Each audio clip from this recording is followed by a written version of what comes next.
Muitas são as perguntas que nos fazemos durante nossa jornada na Terra. Onde encontrar as melhores respostas às nossas indagações? Trazemos muitas dúvidas em nosso caminhar existencial, mas o Espiritismo tem as respostas que a vida nos propõe. A Vida em Foco está no ar e você é o nosso convidado especial. Fique conosco!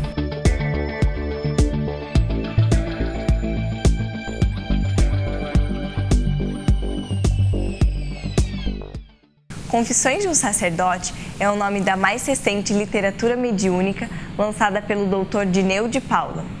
Este livro trata de uma história contada por um sacerdote católico.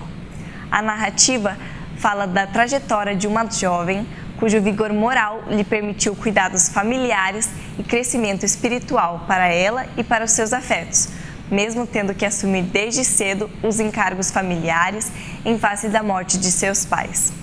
Na entrevista de hoje, o médium trará informações sobre essa encantadora obra que promete alentar os corações e estimular o bem, cujas recompensas sempre retornam a quem o pratica. Confira logo mais. A Vida em Foco traz também curiosidades, crônica, o Espiritismo esclarece e, fechando o nosso encontro de hoje, mais reflexões sobre a doutrina espírita e os ensinamentos de Jesus. Você é o nosso convidado. Fique conosco. Confira agora a crônica da semana.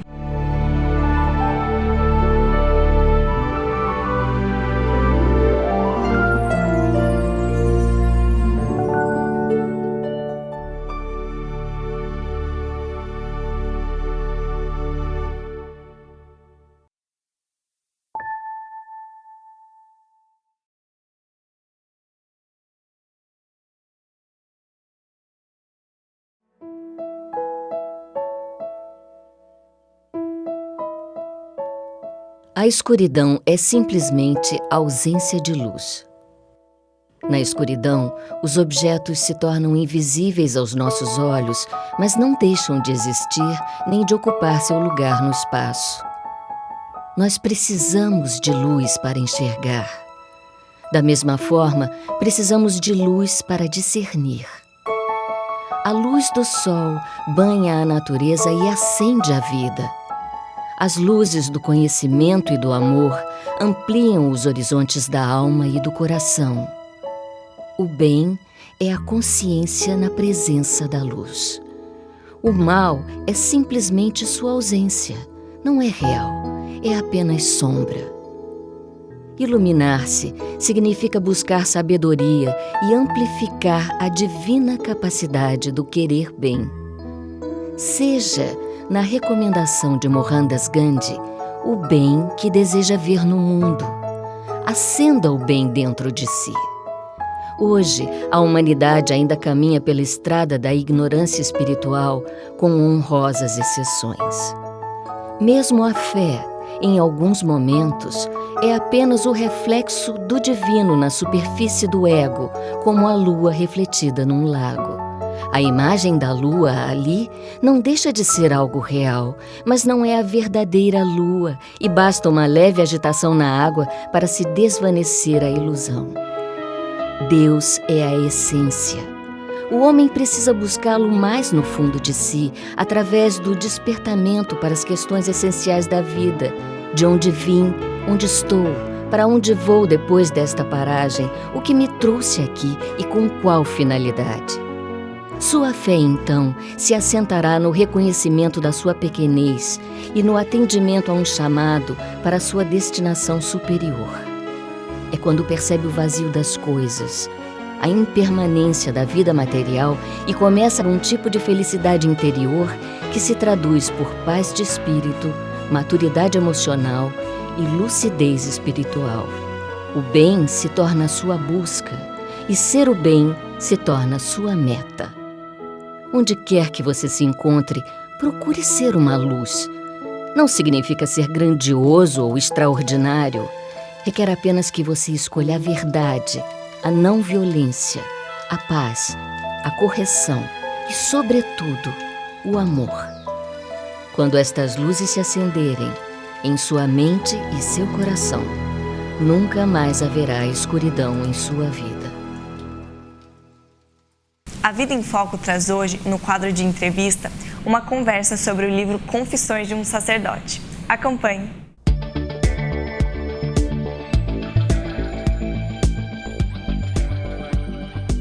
Olá, seja muito bem-vindo, seja muito bem-vinda. Estamos começando agora nosso bate-papo, a nossa tradicional entrevista.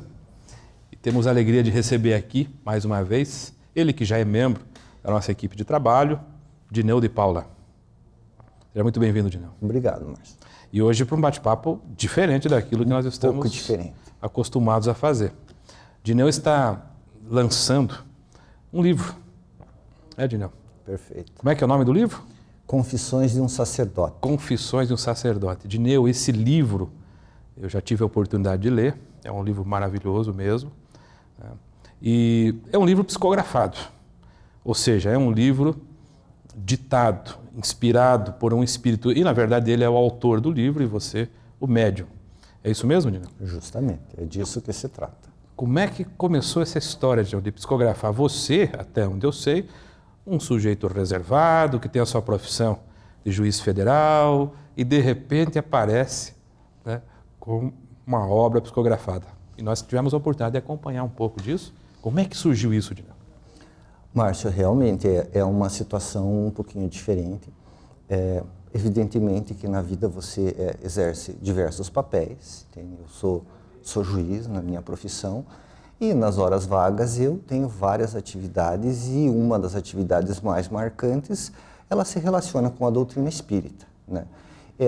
Evidentemente que eu não virei médium agora, eu trabalho com a mediunidade de longa data, só que eu sempre fui bastante discreto em relação a isso, né? Até porque, em geral, não é uma coisa, né, de interesse público. Só que agora mudou porque há um livro lançado no mercado, então se tornou evidentemente público, né, a minha condição de médium. Quanto a como começou, na verdade eu nunca imaginei que fosse digamos assim, um compromisso ou um talento meu a questão da psicografia. Eu sempre achei que passava por outras searas da mediunidade e não pela psicografia.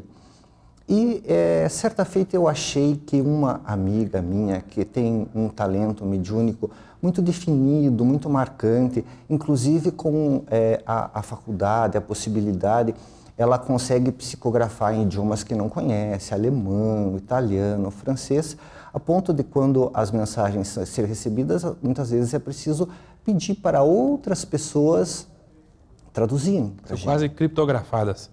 São mensagens realmente, e vem, por exemplo, em alemão clássico, é peculiar, é uma mediunidade muito pujante. E eu disse para ela, eu vou ajudar você, porque eu acho que uma mediunidade tão pujante deveria ser um pouco melhor utilizada. Então deixe eu secretariar, você vai psicografar e eu vou auxiliar você. E nós montamos um esquema e eu estava lá pronto para auxiliar com caneta, para virar as páginas, enquanto a minha amiga psicografava.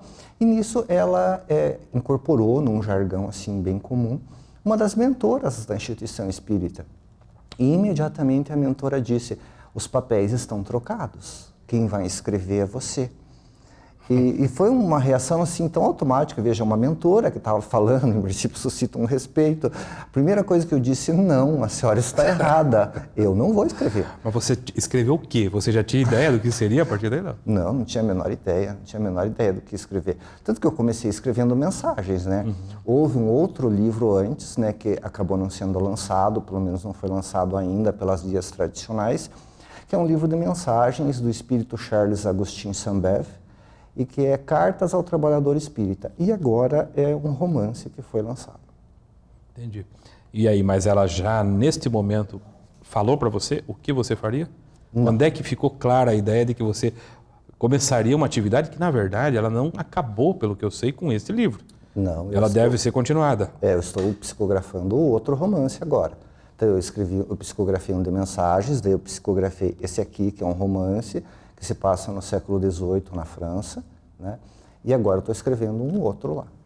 Né? E em que momento você se convenceu disso, Dineu? Do que, Márcio? De que eu tinha que escrever. Eu não tive muito o que fazer, eu não ia ficar argumentando com a mentora, né? Ela disse, não, é você mesmo. Disse, então tá bom, então vamos fazer. Desconfortável, confesso, bem desconfortável no início. Para mim não era Muito simples a coisa. Acaba sendo uma exposição, né? Sim, e você vai se acostumando devagar à ideia, né? Até porque, veja, em relação a esse romance, sabe, Márcio, é que existe, digamos assim, uma espécie de uma classificação que Kardec faz a respeito da forma pela qual o médium executa, certo? Então existe o que se denomina médium mecânico, médium semimecânico, e existe o médium intuitivo. O intuitivo é aquele que, digamos assim, recebe a ideia do espírito e processa, tá? Ele sabe antecipadamente o que vai escrever. O médium mecânico, ele é inconsciente. Ele escreve e depois que ele escreveu, às vezes ele até adormece durante o trânsito e depois é que ele vai ver o que está escrito. E o médium semimecânico é aquele que escreve sob a impulsão do espírito e ele vai sabendo o que está sendo escrito à medida que a escrita vai surgir. Então ele não sabe uma linha na frente. E esse sou eu, tá? Então para mim foi uma experiência muito interessante e especialmente no princípio muito angustiante, quando eu vi que seria um romance, entende? Porque eu estava numa reunião mediúnica e o espírito começou a escrever. Tá? E a hora que ele foi escrevendo, que ele diz que ia contar uma história, tralalá, tralalá, tralalá, que eu fui me conscientizando que era um romance, entende? Então daí eu escrevi um romance, veja, são 528 páginas, sem saber a linha seguinte. Isso é singular. Agora, eu me lembro do primeiro livro que você psicografou, tive a oportunidade de ler também, do Sambev. Ali já era algo diferente, não? Porque a gente na segunda parte vai falar um pouquinho desse romance, do que ele pode tratar, sem fazer spoiler, naturalmente, né? Porque senão Sim. a gente tira, né, o principal. Mas naquela obra do Sambev, parece que o espírito requeria um material, que é o médium, né, um instrumento diferente, né? Este livro aí, ele trata de um romance, ele relata uma história de espíritos que eventualmente estão ligados a você e tal, tem toda uma coisa pessoal. Um contexto. Mas o primeiro livro, que ainda não está lançado pelas vias tradicionais, ele é um livro de mensagens, ele tem um estilo mesmo próprio do autor. Aquele foi diferente, a abordagem foi outra, não? Como é que foi? Completamente, porque aquilo é um livro técnico, né? O próprio nome, Cartas ao Trabalhador Espírita. Então ele trata de várias questões assim específicas e pontuais que às vezes são dúvidas ou que geram alguma crise, alguma dificuldade no movimento espírita. Então ele esclarece questões pontuais, né? Assim, não é qualquer médium, Dineu, né? Isso que eu quero dizer, que está, por assim dizer, apto a escrever isso.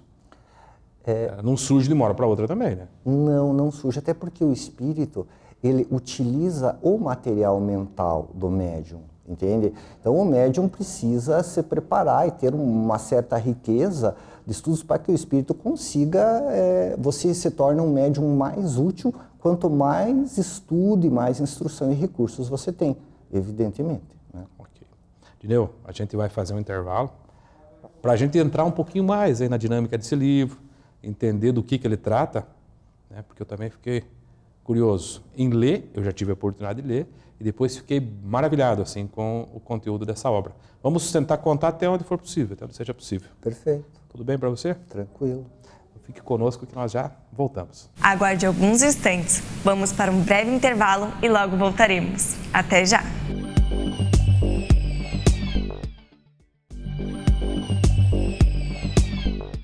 Voltamos com a segunda parte da entrevista do Dineu de Paula e as suas informações sobre o mais recente lançamento, a obra Confissões de um Sacerdote. Fique conosco. Estamos de volta. Estamos conversando com o Dineu de Paula, que agora, além de membro do programa, além de juiz federal, é também médium de psicografia. Mais uma função, né, Dineu, que no ano de 2014, Dineu, foi? Ela começou realmente a se configurar, não é? Creio que sim, creio que sim. Estamos falando sobre um livro que o Dineu, né, lançou no ano de 2016, que não é nem o primeiro e parece que não é nem o último. Aparentemente. O livro se chama Confissões de um Sacerdote. Dineu, entrando um pouquinho mais nessa obra, do que ela trata exatamente? A personagem principal é Ana Maria, certo? Um espírito evoluído, que foi uma das minhas mentoras até o final de 2015. E o livro trata basicamente da vida dela, né? Uma vida muito inspiradora, muito interessante, de uma mulher muito firme, muito forte, inclusive para a época, que conseguia juntar essas características tão difíceis que são a firmeza e a doçura. E ela fica órfã de mãe muito cedo e de pai logo na sequência e, digamos assim, orienta e educa a família toda.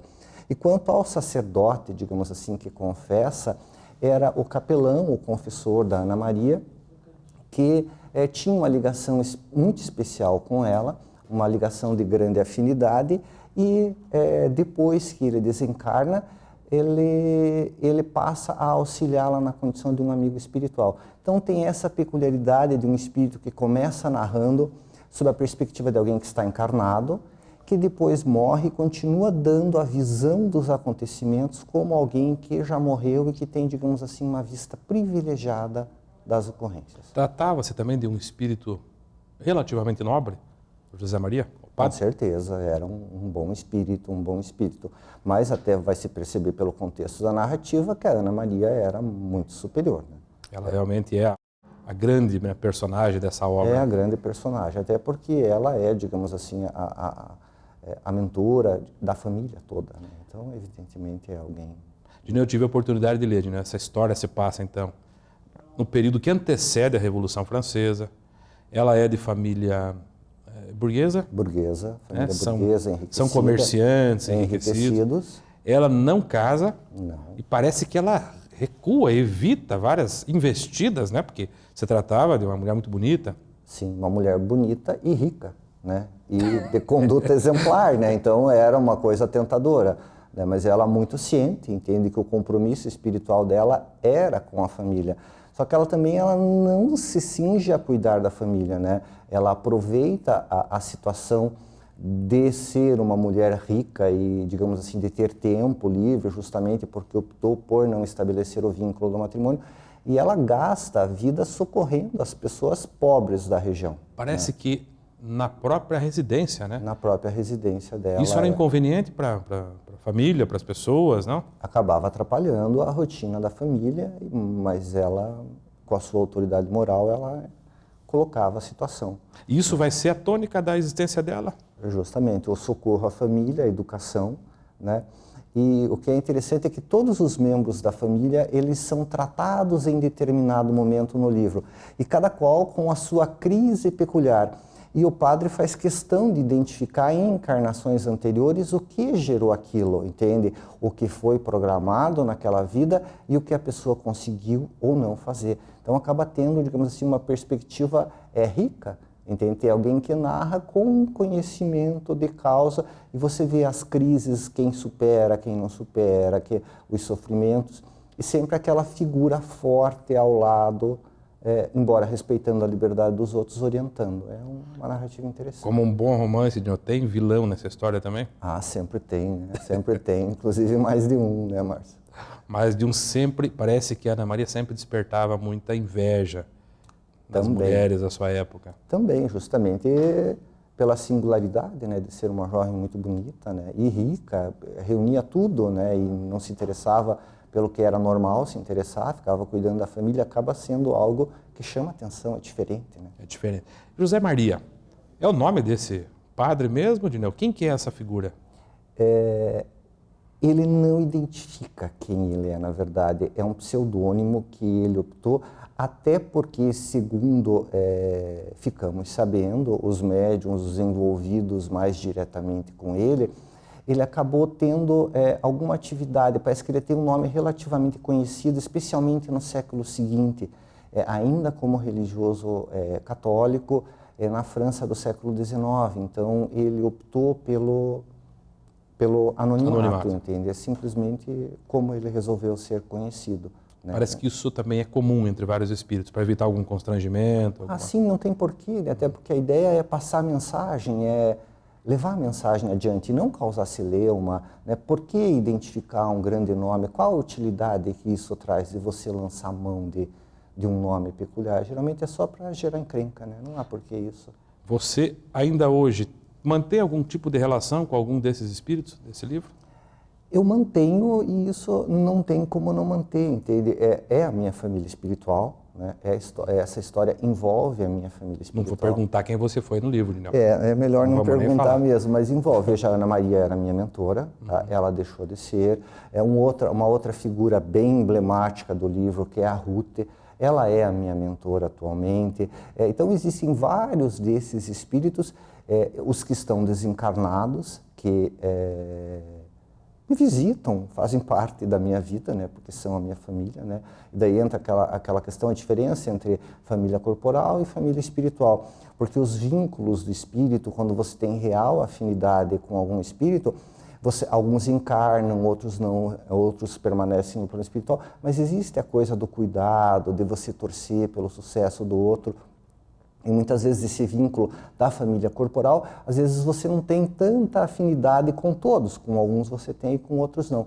Mas quando o vínculo é genuíno, ele persiste através das encarnações, a torcida para que você saia bem, a alegria quando alguém supera uma dificuldade, né? Então, muitos desses espíritos mantêm contato comigo. Se você fosse deixar uma mensagem aí para aqueles que estão eventualmente na lida, né, na atividade da mediunidade, Neu, o que é importante? Eu acompanho a sua vida, né? Nós temos contato um com o outro, eu vejo como é que você faz os esforços, os sacrifícios, as renúncias mesmo. Você está lá toda sexta-feira, eu acho que até mais uma vez por semana, né? Mais de uma vez por semana. Mais uma vez por semana, se disponibilizando a servir mesmo de instrumento para que os espíritos relatem as suas experiências. Deixando uma mensagem para aquele que está na atividade mediúnica, que não é fácil, né? O que você diria? O que é importante, o que é fundamental para o médium? Olha, há várias coisas que são fundamentais, tá?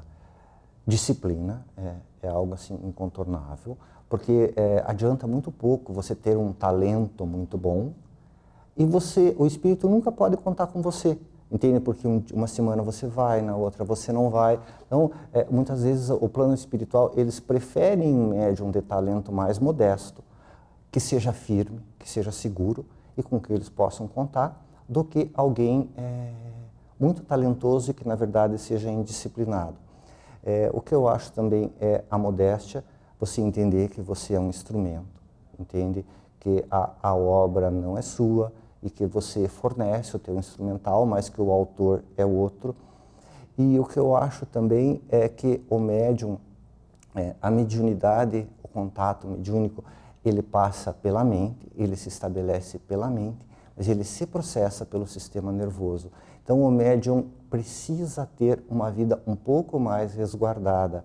Você precisa ter uma vida, digamos assim, sentimental. Cuidar para não viver com muito estrépito.